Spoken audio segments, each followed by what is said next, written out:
आज मेरे पति मुझे छोड़कर विदेश जा रहा था और मेरा रो रो कर बुरा हाल था।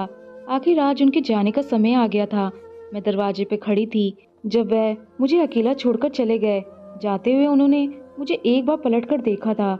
उनके जाने के बाद मेरी सास ने मुझे बालों से पकड़कर घसीटा और कमरे में ले गई। कहने लगी, क्या पागल हो गई हो जो अपने पति के जाने पर ऐसे फूट फूट कर रो रही है पूरे घर में। हम लोग गांव के रहने वाले थे।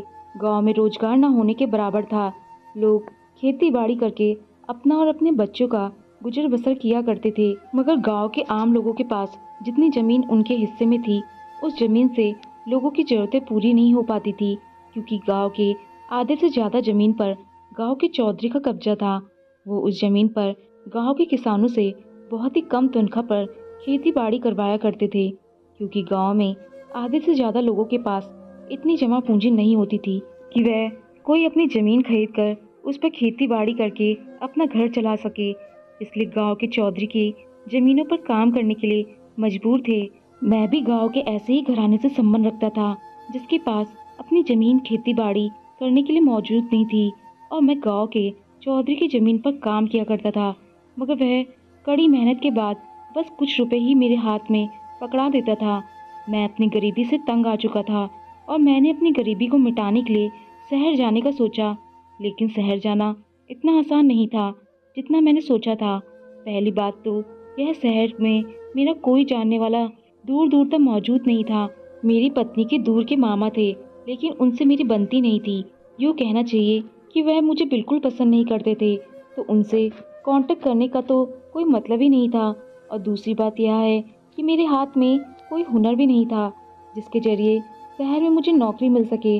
मैं पढ़ा लिखा भी नहीं, या शुरुआती शिक्षा मैंने गांव में ही हासिल कर ली थी, मगर फिर भी शहर जाकर मैं अपनी किस्मत आजमाना चाहता था। मगर गांव के चौधरी की जानकारी में गांव से निकलकर शहर जाना आसान नहीं था, क्योंकि हवेली के रहने वाले चौधरी यह बिल्कुल नहीं चाहते थे कि उनके खेतों पर काम करने वाले मजदूर उनकी गुलामी छोड़कर शहर जाए। मैं बहुत ही मुश्किल से छुपता छुपाता शहर आ गया था। शहर आते ही मुझे रहने की समस्या हुई थी। उसका हल मैंने ऐसे निकाला कि दिन रात मजदूरी की तलाश में फिरता और रात होते ही किसी खाली बिल्डिंग के नीचे अपना डेरा डाल लेता। इस तरह से कुछ दिन परेशानी में गुजर गए, लेकिन मुझे कहीं भी कोई मजदूरी नहीं मिलती थी। जिसके पास जाता वह महंगाई का रोना रोता और मैं अपना सा मुंह लेकर खामोश हो जाता। जब बहुत दिनों तक मुझे नौकरी नहीं मिली तो मैंने वापस जाने का इरादा कर लिया।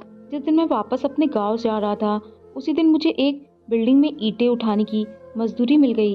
मैंने यह काम भी बहुत ही खुशी से स्वीकार किया, क्योंकि गांव में जाकर चौधरी के जूते खाने से तो अच्छा था कि मैं शहर में ही रूखी सूखी खाकर गुजारा कर लेता।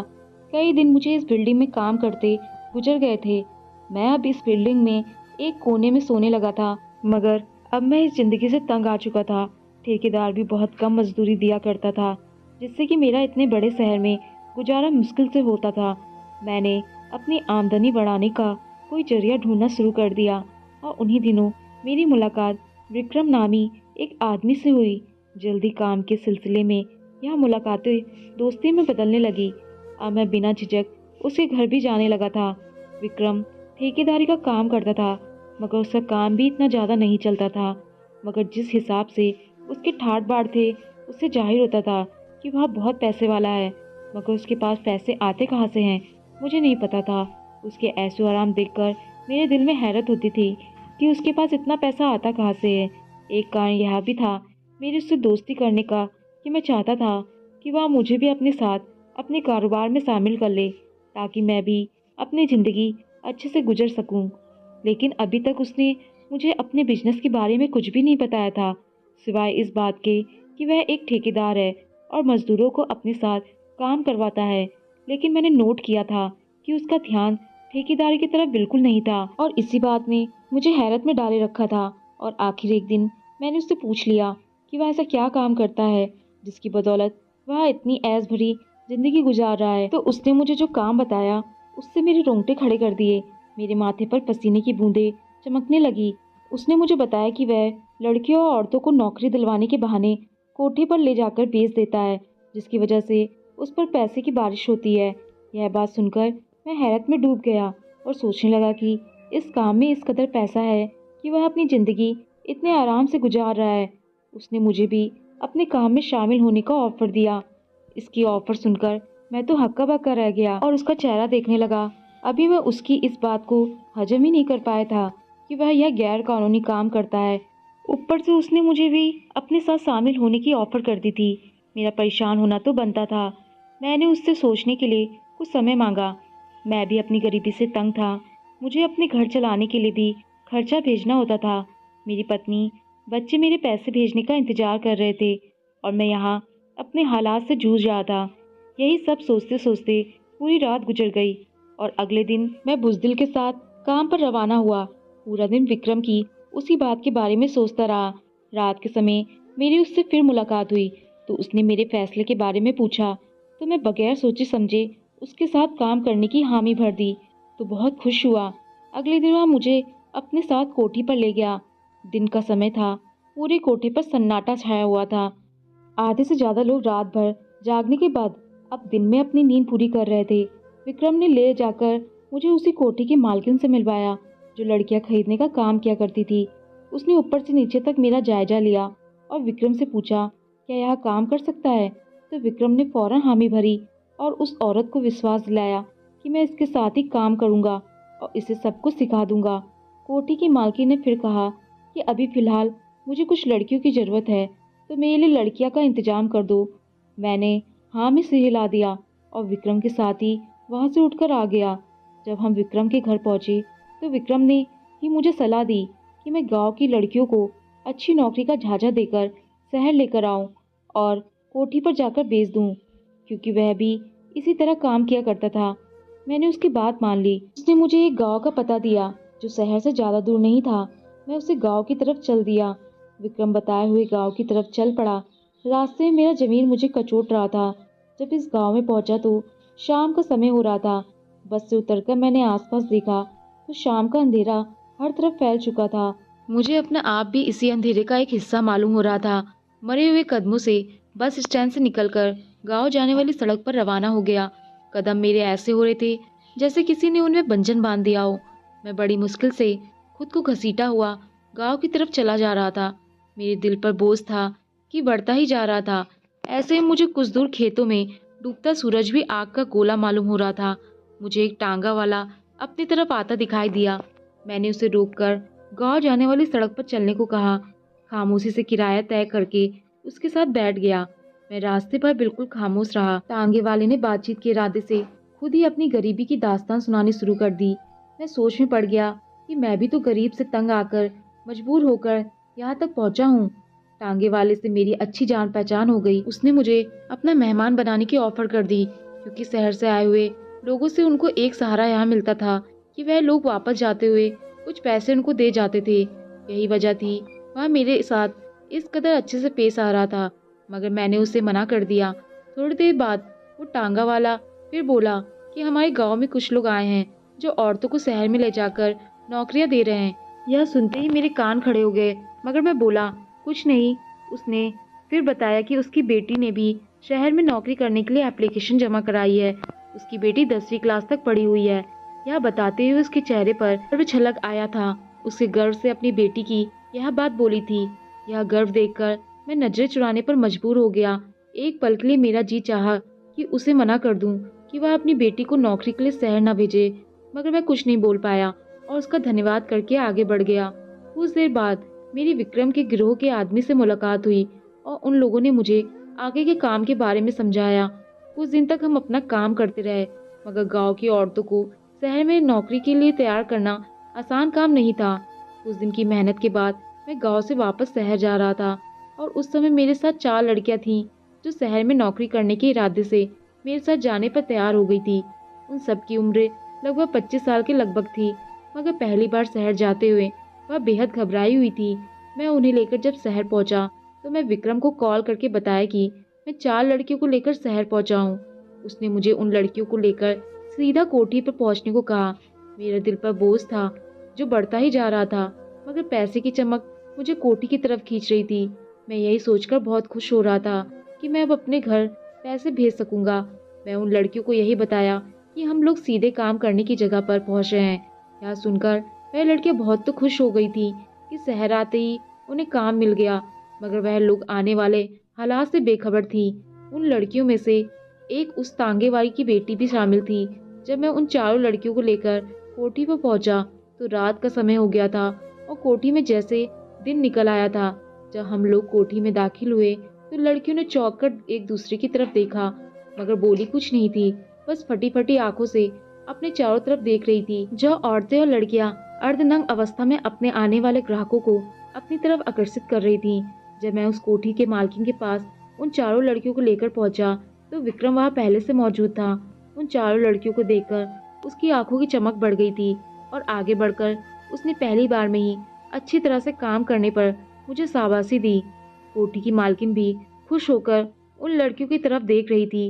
वह लड़कियां घबरा घबरा कर एक दूसरे की तरफ देख रही थी। वह लोग समझ चुकी थी उनके साथ बहुत बड़ा धोखा हुआ है।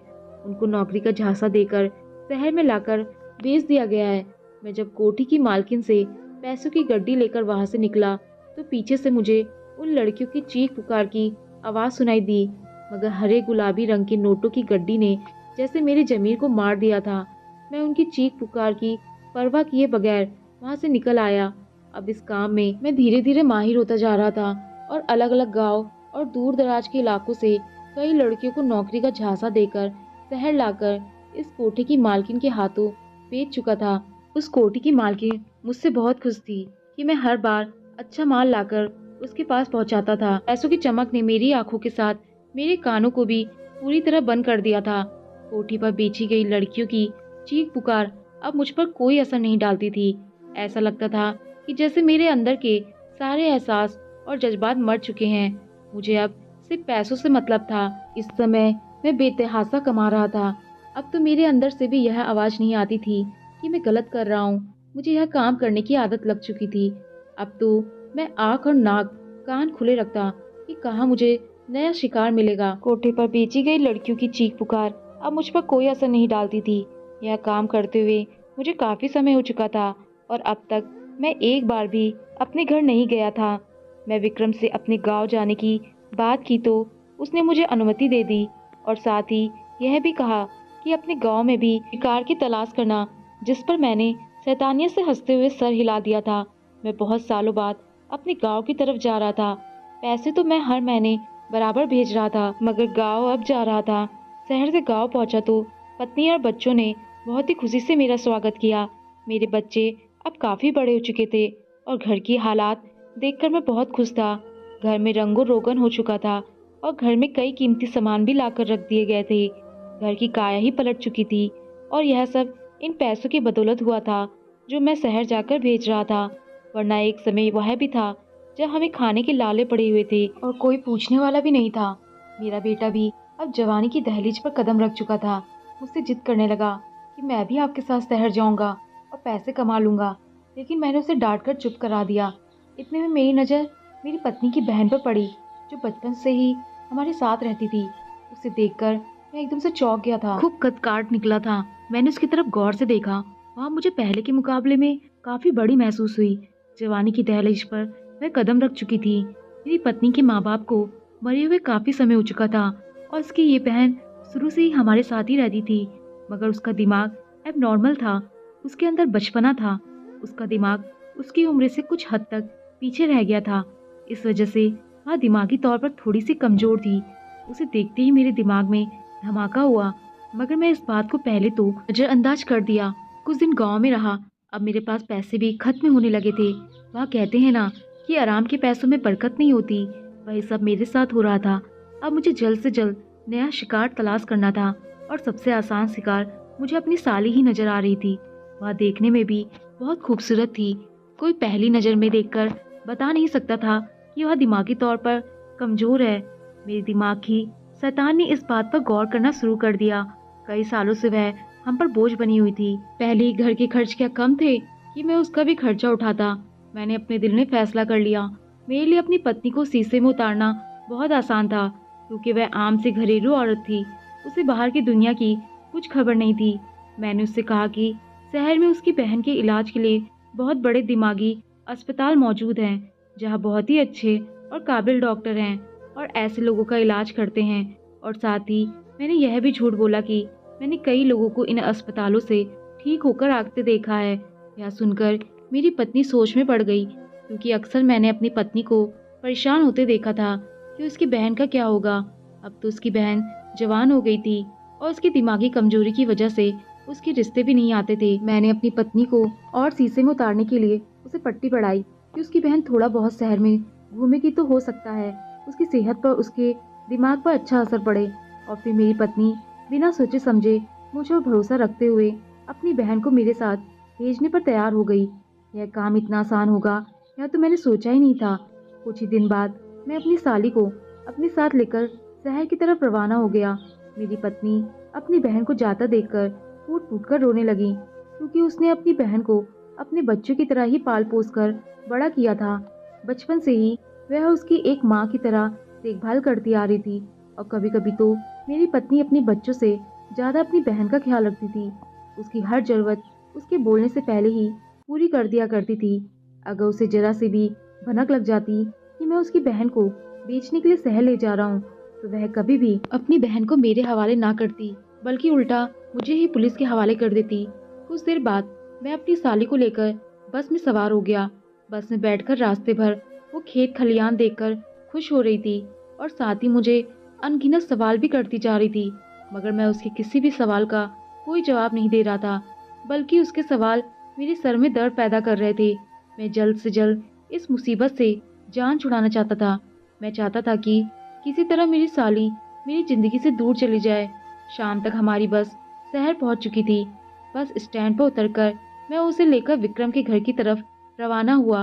उसने मेरे साथ एक लड़की को आता देखा तो वह यहाँ समझा कि मैं किसी को नौकरी का झांसा देकर लाया हूँ, मगर जब मैं उसे बताया कि मैं अपनी ही साली को बेचने के लिए लाया हूँ, तो वह हक्का बक्का होकर मेरी शक्ल देखने लगा। और जब मैं उसे आगे बताया कि यह दिमागी तौर पर थोड़ी कमज़ोर है, तो उसने मुझे यहाँ काम करने के लिए मना किया। मगर उस समय मुझ पर पैसे का भूत सवार था। मेरी बहुत जिद करने पर विक्रम ने मेरी बात मान ली और हम दोनों को लेकर कोठी की तरफ रवाना हो गया। कोठी पर पहुंचकर जब मैं कोठी की मालकिन के सामने अपनी साली को पेश किया, तो वह भी उसकी खूबसूरती देखकर खुश हो गई थी। मगर जब मैं उसे यह बताया कि यह दिमागी तौर पर थोड़ी कमज़ोर है, तो उसके माथे पर बल पड़ गए और उसने मेरी साली को खरीदने से मना कर दिया। मैंने कोठी की मालकिन के आगे बहुत हाथ पैर जोड़े और आखिरकार वो इस बात पर राजी हुई कि वह इसे कुछ दिन यहाँ रखकर देखेगी, उसके बाद ही वह मुझे पैसे देगी। मैं इस बात पर भी हामी भर ली और अपनी साली को कोठी की मालकिन के हवाले करके आ गया। मुझे वापस आता देखकर उसने भी मेरे साथ जाने की जिद की और तेज आवाज में रोने लगी, तो उसे कोठी की मालकिन ने उसे कमरे में बंद कर दिया। मैं उसे छोड़कर वहां से निकलकर विक्रम के साथ उसके ही घर आ गया। अब अगला काम मेरा यह था कि अपनी पत्नी को बताता कि उसकी बहन खो चुकी है, मगर इस बात का हौसला मैं खुद के अंदर जमा नहीं कर पा रहा था। बहुत हिम्मत करके आखिरकार मैंने अपनी पत्नी को फोन करके बताया कि जब मैं बस स्टैंड पर रिक्शा ढूंढने के लिए आगे बढ़ा, तो पीछे से उसकी बहन न जाने कहाँ चली गई, और तब से मैं उसी को ढूंढ रहा हूँ। यह सुनकर मेरी पत्नी जोर जोर से रोने लगी थी। मेरे बच्चे भी अपनी मासी के साथ बहुत घुले मिले थे। अपनी मासी के गुम होने की खबर सुनी तो वह भी रोने लगे। पूरा घर जैसे पागल हो गया था। एक जवान लड़की इतने बड़े शहर में गायब हो गई थी, यह कोई छोटी बात हरगिज नहीं थी। घर में हर तरफ तूफान मचा हुआ था। मैंने अपनी पत्नी उसकी बहन को ढूंढने का वादा करके फोन बंद कर दिया और सुकून से सोने के लिए लेट गया, मगर वहां जैसे मेरी पत्नी को एक पल के लिए भी चैन नसीब नहीं हो रहा था। वह अपनी बहन के लिए बुरी तरह से तड़प रही थी और मैं अपने हाथों से यह सब कुछ करके सारा तमाशा देख रहा था। अगले 2 दिन तक घर से हर 2 मिनट के बाद फोन आते रहे और मेरी साली के बारे में पूछते रहे। मैं घर वालों को जवाब देकर थक चुका था। मैं उनसे यही कह रहा था कि मैं उसे ढूंढने की कोशिश कर रहा हूँ, मगर वह नहीं मिल रही। लेकिन घर से फोन आने बंद नहीं हो रहे थे, तो मैं इसका यह हल निकाला कि मैं उन लोगों के फोन उठाने ही बंद कर दिए। इस तरह मेरे घर वालों के सवालों से मेरी जान छूट गई थी। 2 दिन से इंतजार में गुजर गए कि कोठी की मालकिन मुझे खुद फोन करके पैसे लेने के लिए बुलाएगी, मगर उसका फोन नहीं आया। तो मैं खुद कोठी पर जाकर पैसे वसूल करने की ठानी और विक्रम को लेकर मैं कोठी की तरफ रवाना हो गया, क्योंकि मुझे लग रहा था कि मेरी साली ने ऐसी कोई हरकत ना कर दी जिससे वह गुस्से में आ जाए और मुझे मेरे पैसे देने से मना कर दे। इसलिए मैं जल्द से जल्द अपने पैसे हथियाना चाहता था। जैसे ही मैं पैसे लेने के लिए कोठी पर पहुंचा, वहां सब मुझे देखकर घबरा गए। मैं हैरान होता आगे बढ़ा तो मुझ पर एक कयामत टूट पड़ी और मैं वहीं के वहीं खड़ा रह गया। मुझ में अपनी जगह से हिलने की हिम्मत नहीं थी और मैं फटी फटी आंखों से सामने का दृश्य देख रहा था। मेरे सामने मेरा बड़ा बेटा खड़ा था। मैं उसे यहाँ कोठी पर देखकर हैरान रह गया और फिर मेरे बेटे से होते हुए मेरी नजर सामने सोफे पर गई तो मेरी साली के साथ मेरी पत्नी भी सोफे पर बैठी हुई थी।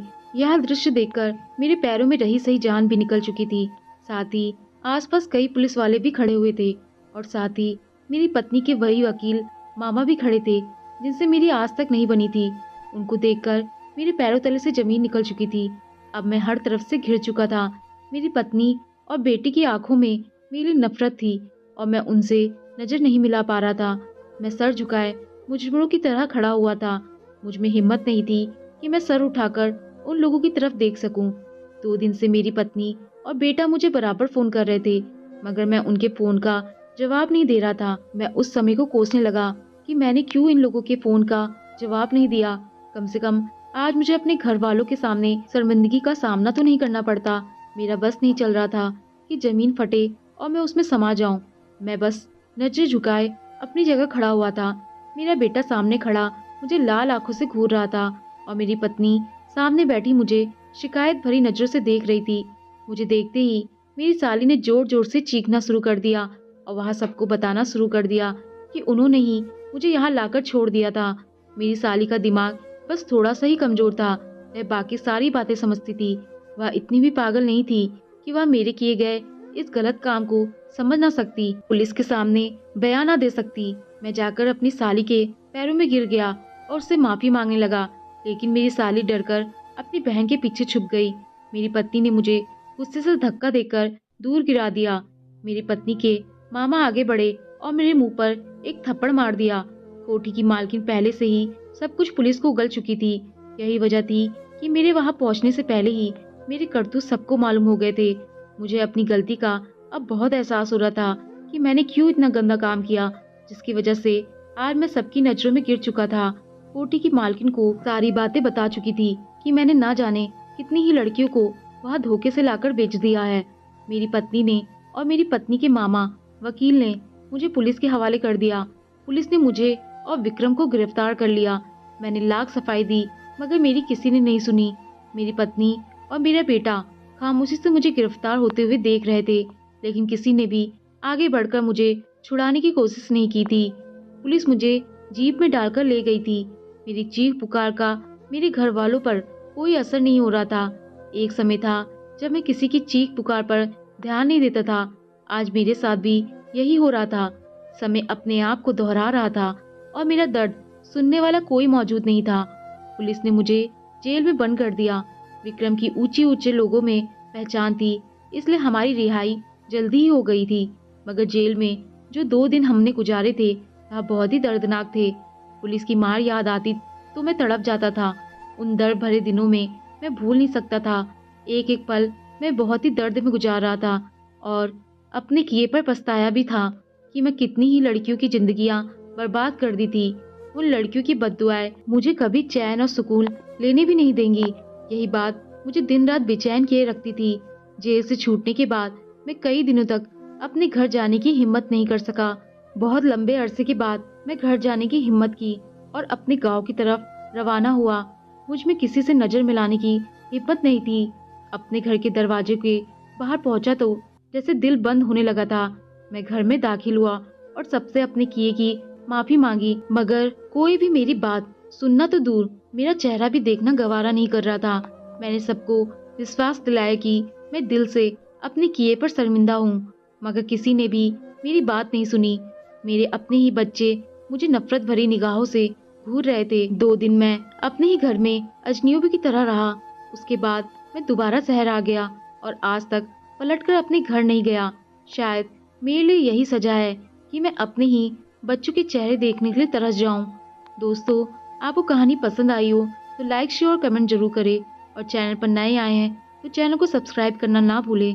धन्यवाद।